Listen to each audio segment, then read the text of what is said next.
Hey guys, it's Paul. So today I'm going to be profiling my Shaddoll Invoked deck. Now, this is a deck that I actually had been building for a while, and I mentioned it in a video recently.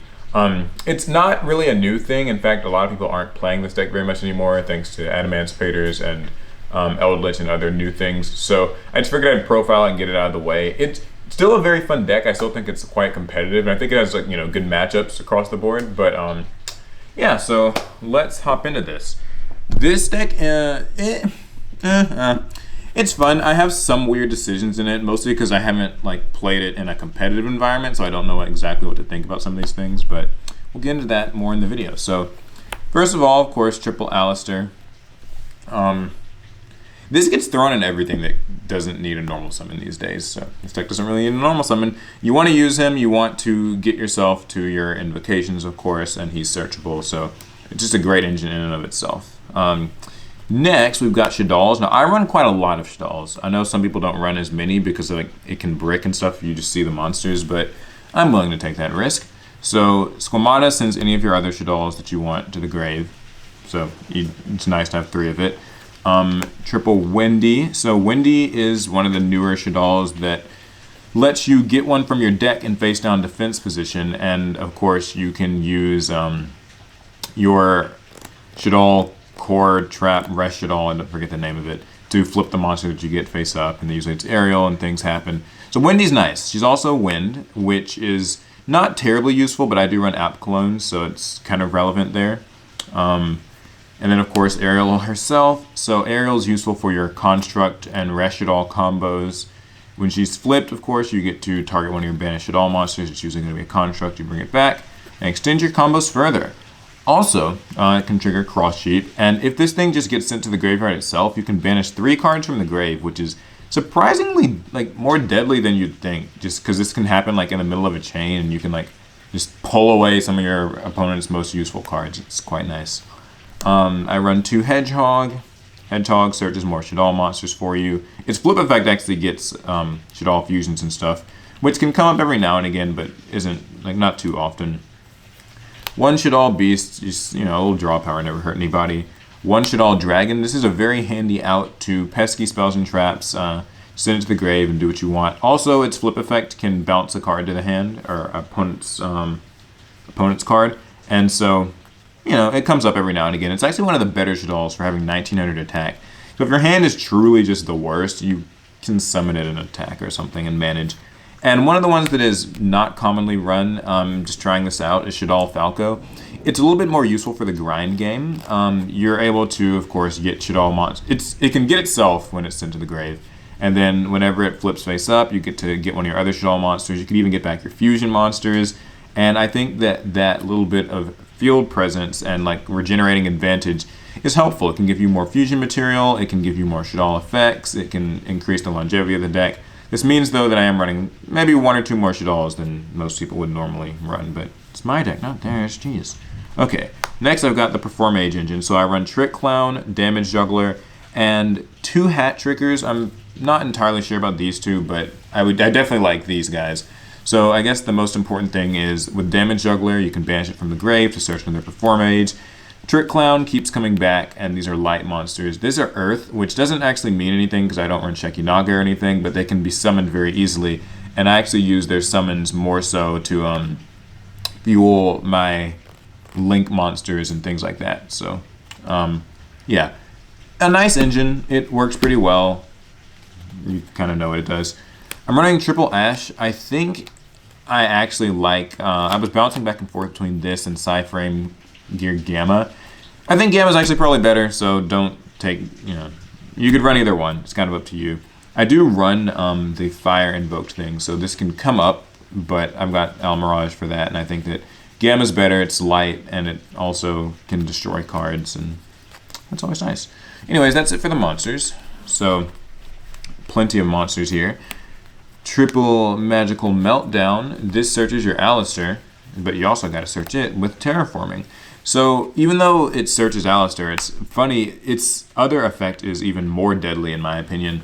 So your opponent cannot negate your fusion spells, so they can't use Solemn on it. That's always nice.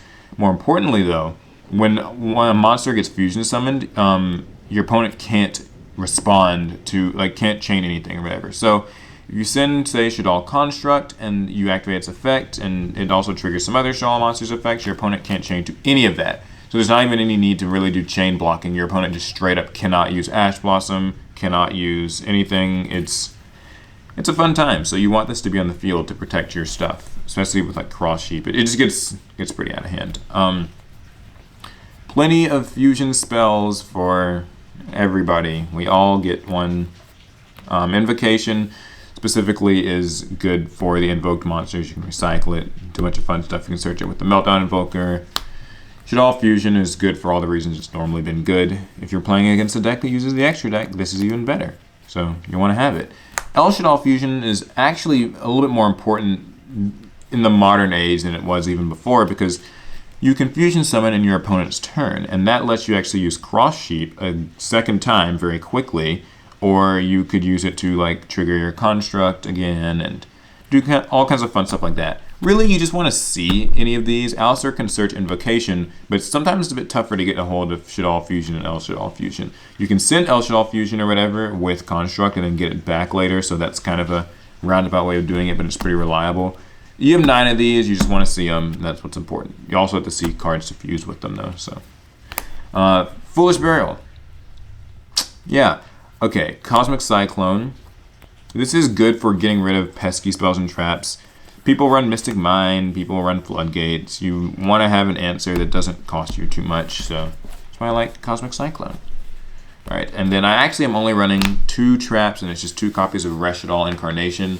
Again, because I like grinding a bit, some people only run just 1 copy of this. It's easy to send with Construct or Squamata or whatever, and then you can banish it and a Construct to flip a card face up. Typically that's going to be Ariel, and then Ariel will get back Construct, and everyone's happy. But it's also a Call of the Haunted type of card too, so flexible. Okay, so that's it for the main deck. Now the extra deck is kind of packed. 2 Invoked Mechaba.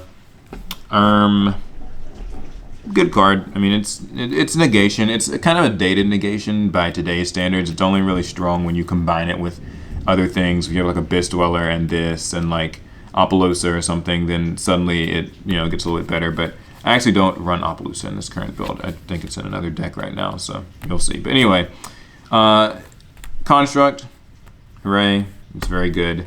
You know why it sends things. Also, the fact that it can destroy special summon monsters does come up like more often than you'd think. People kind of forget that that's its effect, so it can just battle things and all that. And no hard once returns on these old broken Shaddoll cards like Winda.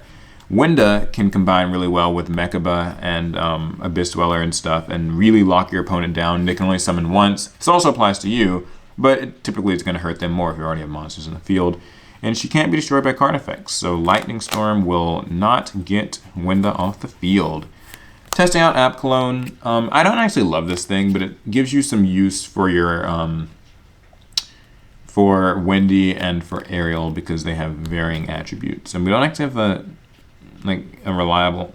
I don't know. I might take this card out honestly and ignore everything I said about it, but. Invoked Purgatrio, this can randomly kill people. It's great. It can attack all your opponent's monsters. It gains attack. It pierces. So it's pretty good. I actually had a build of this in mind where I was running Mystic Mine with set rotation, so I could see my cards quicker and then even activate Mystic Mine and just stall. And like you can stall and then you can use this and they can kill your opponent because they've been putting a bunch of monsters in the field to try to protect themselves. You make Purgatrio and they're mad.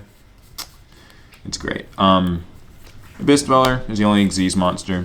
Plenty of level 4 monsters, Trick Clown and that type of stuff. Several Shaddoll monsters are level 4. You can get them all back with Cross Sheep. You make this and lock your opponent out.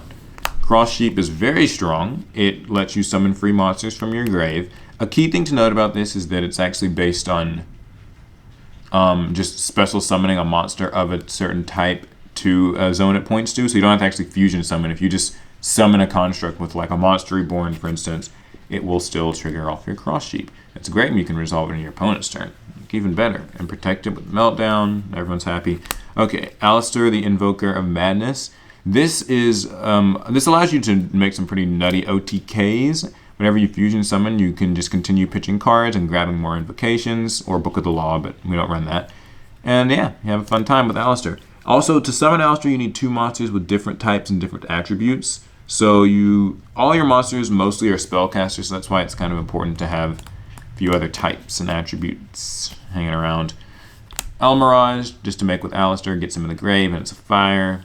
Unicorn, this actually should probably be Appaloosa. That's in another deck, so don't. That's Appaloosa, okay? Jeez. Gravity Controller. You can make any of your fusions or even your Abyss Dweller into this, and it's a pretty good way of outing things, but I think I'll just take it out. It doesn't seem like it's really as necessary in Master Rule 5, so this could be something else too if you wanted. And then Borrelsword Dragon, because you gotta win games somehow.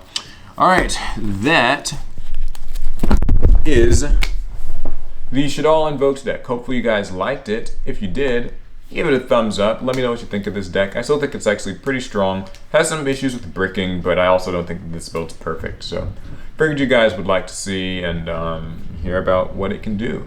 So yeah, give me feedback and anything else you want about the deck down in the comments. And without further ado, catch you in the next one. Pass turn.